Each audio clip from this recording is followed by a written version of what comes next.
आपको बहुत बधाई सबसे पहले रॉबिन के इस अचीवमेंट के लिए। क्या कहेंगे, कैसे एक्सप्रेस करेंगे अपनी खुशी को? बहुत बहुत धन्यवाद।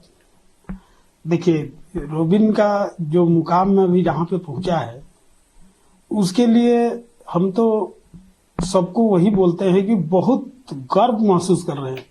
मतलब कि क्या कहे, इतिहास का एक पन्ना के सबसे ऊपर लाइन में होना चाहिए इसका नाम। अगर मेरे से मैं अगर इतिहासकार होता तो लिखता तो अपना नाम से भी उसका लिखता, क्योंकि वो बहुत मेहनत किया है।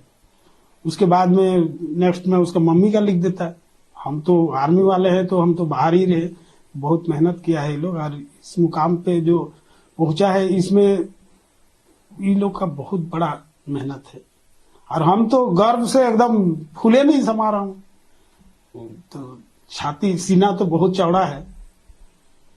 तो वही कहता आया हूं कि अभी वो एक धरती से उठ के सीधा चांद पे बैठ गया।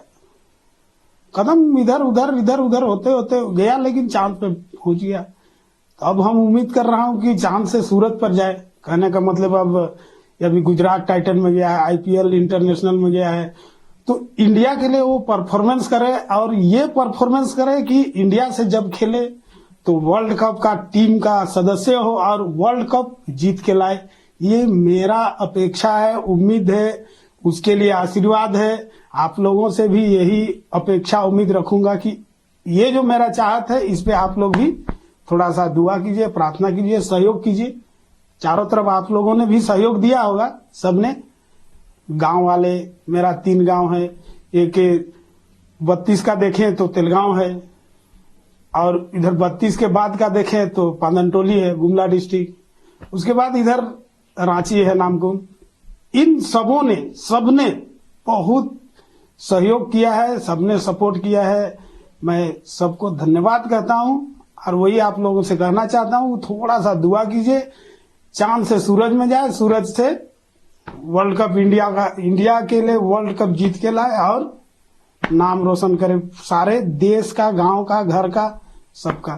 यही मेरा चाहत है।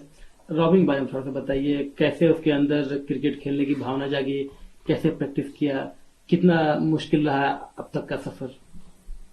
रॉबिन का जो क्रिकेट सफर, तो जैसे वो खड़ा हुआ, मतलब 2 साल का लगभग खड़ा हो जाता है, ये 2 साल में ही खड़ा हुआ। खड़ा होने के बाद में कोई कंचा खेलता है, कोई तो लड़का बच्चा लोग तो कुछ पकड़ लेता है, खेल लेता है। उसी तरह ये डंडा उठाया, तो फिर हम एक दिन ऐसे ही इसको खिला रहे थे, तो बॉल तो बच्चा लोग खरीदते हैं, तो वही बॉल पकड़े थे, तो डंडा पकड़ा था। हम बोले बाबू इसको मारो, तो उतला सा था, लेकिन बोला कि मारो, तो मारा तो इतना बड़ा बॉल था, इतना बड़ा कंचा टाइप का, वो जो रबर वाला टपकने वाला नहीं, वो था।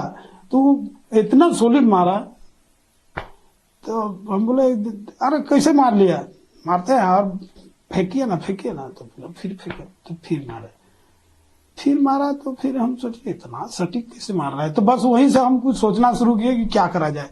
तो बाबू तुम क्रिकेट की तरह मारो, तो क्रिकेट की तरह बोले तो साफ लेफ्टी पकड़ लिया, डंडा को लेफ्टी पकड़ लिया, इसको डंडा को ऐसे मार रहा था, तो क्रिकेट की तरह पकड़ो बोले तो वो सीधा लेफ्टी पकड़ लिया। तो हम बोले क्या कर रहा है बाबू, इधर से मारो।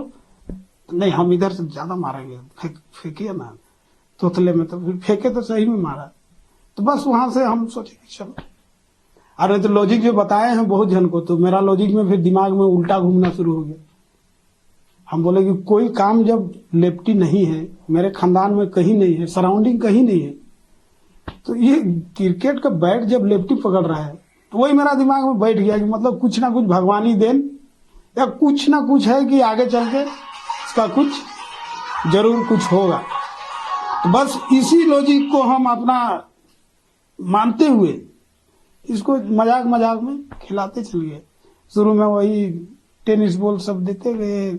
शुरू में लकड़ी का उसका दूसरा घंटा हम उसके लिए बल्ला बना दिए, अथी का, ये जो आग जलाने वाला लकड़ी का पटरा का छील छाल के बल्ला बना दिए। तो फिर यहाँ से उसका पहला सफर हुआ, कहना चाहिए, क्रिकेट का। शुरुआती कोचिंग कैसे मिली उसको? अब शुरुआती अगर कहेंगे तो हम ही कोचिंग दिए। इधर ही खिला के।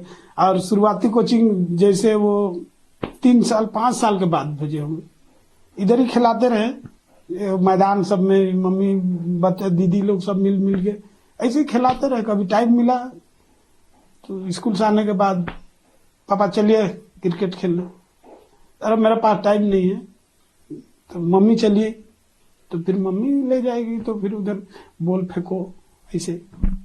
तो वैसे हुआ। उसके बाद में यहाँ ये जो चाय बागान है बाजार डांड, नामकुम चाय बागान, तो वहां पे कोचिंग में डाल दिए हम लोग। 5 साल था होगा ना, 7-8 साल, सॉरी हम तो ज्यादा रहे नहीं, तो 7-8 साल में। तो उसके बाद वहां पे एक परवीन कोच हुआ करता था, तो बस वही कोच दिया, वही सिखाया, अंडर 14 खिलाया। फिर यहाँ से आपकी लगन थी, कमिटमेंट थी, तमाम तरह की उम्मीद थी, लेकिन इन सब के बीच में कई बार ऐसे मोमेंट्स आते हैं, ऐसी घड़ी आती है जब लगता है कि ये जो टाइम इन्वेस्ट कर रहे हैं, जो इसके पीछे इतनी मेहनत कर रहे हैं, कहीं बर्बाद ना हो जाए। बहुत क्या पता सिलेक्शन होगा कि नहीं होगा, ये कभी आया? और जब एकदम बहुत ज्यादा, जब आता था ऐसा ख्याल, तो उसको कैसे आप लोग उभरते थे? नहीं, बहुत ज्यादा आया सर, कारण कि उस समय जो क्रिकेट का ट्रेंड था, चाहे कोई भी, हम बचपन से खुद भी जानते हैं कि ये पैसे वालों का गेम है। ऐसे मेरा थिंकिंग था, हम तो साफ देहाती थे, तो मेरा सोच वही था, ये पैसे वालों का गेम है, बड़े बड़े लोगों का गेम है। तो हम सोचते थे, लेकिन हम वो सोच के हम इसको नहीं खिलाए कि ये आगे पहुंचेगा नहीं बचेगा। इसका एक चीज मेरे को बहुत अच्छा लगा, बहुत ही ज्यादा अच्छा, उसी मोटो पे हम खिलाते गए कि इसका क्रिकेट के सिवा दाहिने बाएं कोई चीज में ध्यान नहीं, कोई चीज में नहीं। पढ़ाई में ध्यान देता था, वो नॉर्मल जो आम पढ़ता है, स्पेशल पढ़ाई लिखाई करता था। स्कूल से आने के बाद में वो सीधा बट्टा, तो वही शाम को बोलेंगे बाबू आओ ना, रुको ना मम्मी थोड़ा देर, और वही वाला था। तो वो मतलब कि डर, अभी तक डर ही लगा था सर। जब स्टेट खेला तब थोड़ा सा लगा कि अंडर 19 खेला स्टेट, तब लगा कि हाँ अब कुछ हो सकता है। अब जब उसका बैटिंग वैटिंग देखे, ऐसे ही लेके जाते थे, हम रहते थे तो उधर रांची ग्राउंड, कहीं हरमू ग्राउंड, तो उसमें हमको एक चीज आपको बताता हूँ, बहुत देखने का पावर उस दिन सीज हो गया। हरमू ग्राउंड में कोई ये खेलने गया था, ये लोग हम ही लेके गए थे, यही चाय बागान वाला कोच लेके गया था। तो ये बैटिंग में उतरा, शायद उस दिन ओपनिंग में उतरा, तो पहला बॉल, दूसरा बॉल ये खेला होगा, तीसरा बॉल दूसरा खेला, तो ये पहला बॉल खेला, तो वो वाइड था। वाइड चाहे नहीं, मतलब जैसे नहीं होता है लेग छोड़ के जा रहा है, वो थर्ड एम्पायर ही क्लियर करता, वो मेरे देखने में ही या सही था नहीं था, तो बॉल साइड से निकल रहा था, चाहे कुछ भी हो, तो यहाँ तो कुछ था नहीं। तो वो सोचा कि बाहर जा रहा है स्टंप से, तो आगे पैर को वो मतलब बॉल को रोक दिया, तो फिर उसको LBW आउट दे दिया। उस दिन से फिर हमारा दिमाग मैच देखने का थोड़ा पावर सीज हो गया, तो अभी भी देखने का थोड़ा सा पावर नहीं होता है उसका गेम। अब जब वो गुजरात टाइटंस के लिए खेलेगा, टीवी पर आएगा, तब देखेंगे ना? बिल्कुल देखना पड़ेगा। अब देखते हैं कितना, मतलब थोड़ा दम तो लगाना पड़ेगा। दुआ ज्यादा कर सकते हैं, देखने वाले तो आप लोग हैं, देखते रहिए। अब हम लोग ज्यादा, माँ बाप को तो यही रहता है कि हे भगवान, वो वाला मोमेंट रहेगा, देखेंगे। बेटा बड़ा क्रिकेटर बन गया, क्या कहेंगे इस पर? कैसा फील हो रहा है? बहुत अच्छा फील हो रहा है, पता नहीं क्या बताएं, खुशी तो बहुत है। दिख रहा है बहुत खुश है आप, और खुश होना भी चाहिए। जब आपसे बात हुई रॉबिन की, क्या बोला वो, आप क्या बोली? बाबू बहुत अच्छा, मम्मी आप खुश हो मम्मी? तो बोले हाँ बेटा बहुत खुश है। फिर रोने लगे, तो मम्मी मत रो, पापा मत रो। छोटी वाली समझाते रही कि मम्मी मत रो, पापा मत रो, और फिर वो भी बोल रहा है कि मम्मी मत रो, खुश हो। बस उतने ही हमको दोनों बात हुआ, हम लोग का दोनों का। बताई नहीं आपकी क्यों रो रही है? वो तो खुशी से रो रहे हैं, वो भी बोल रहा है खुशी से। अब तो क्या बताएंगे, मेरा तो मुंह से कुछ निकल नहीं रहा था खुशी के मारे, बस उतना ही बोले हम तो। जब आप कोचिंग सेंटर लेके जाती थी रॉबिन को, उसके पिताजी तो आर्मी में थे, बाहर बाहर रहते थे, आप ही लेकर जाती थी, सामान वगैरह सब कुछ आपने ही खरीदा, उसका हर एक चीज, पैड से लेकर बैट से लेकर सब कुछ कैसे मैनेज करती थी ये सारी चीजें?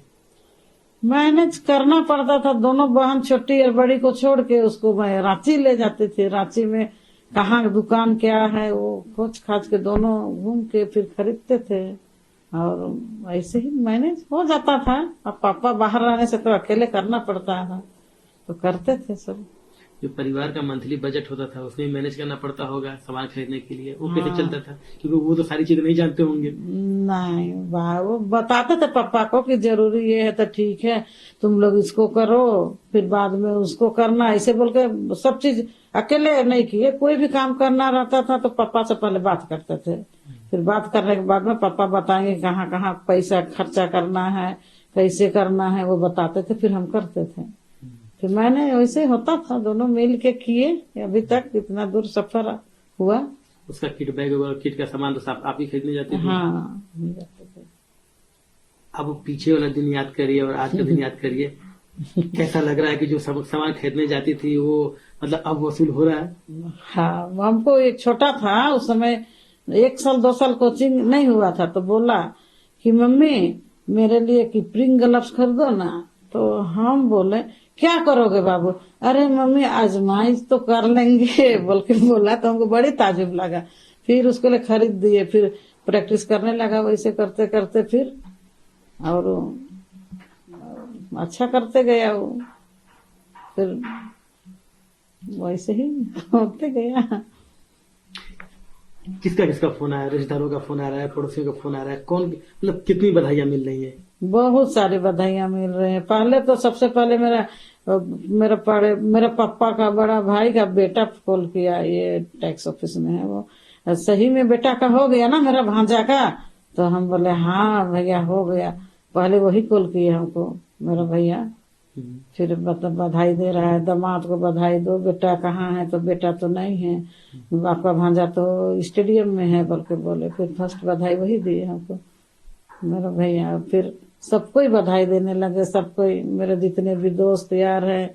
फिर आज हम स्पेशल कोर की मेयर आशा लकड़ा मेरी क्लास फ्रेंड है, फिर वो सुबह में वो उससे बातचीत हुई तो बड़ी खुश, सब कोई बधाई दिया, मेरा मायके से भी, मेरा ससुराल से भी, मेरा जितना भी मेरा दोस्त, मेरे साथ में जिससे मेरा जान पहचान है, मेरे हस्बैंड से जितना भी जान पहचान जिससे बात हो, सब कोई बधाई देने लगे।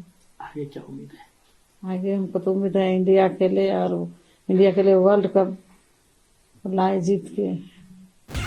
फास्टेस्ट क्रिकेट स्कोर अपडेट्स या सबसे डिटेल्ड स्टैट्स, क्रिकेट के अंदर बाहर की खबरें या हेल्दी डिबेट्स, सबसे एक्यूरेट एनालिसिस या फैंस का क्रेज, सबके लिए एक ही प्लेटफॉर्म, क्योंकि क्रिकेट मतलब क्रिकेट नेक्स्ट।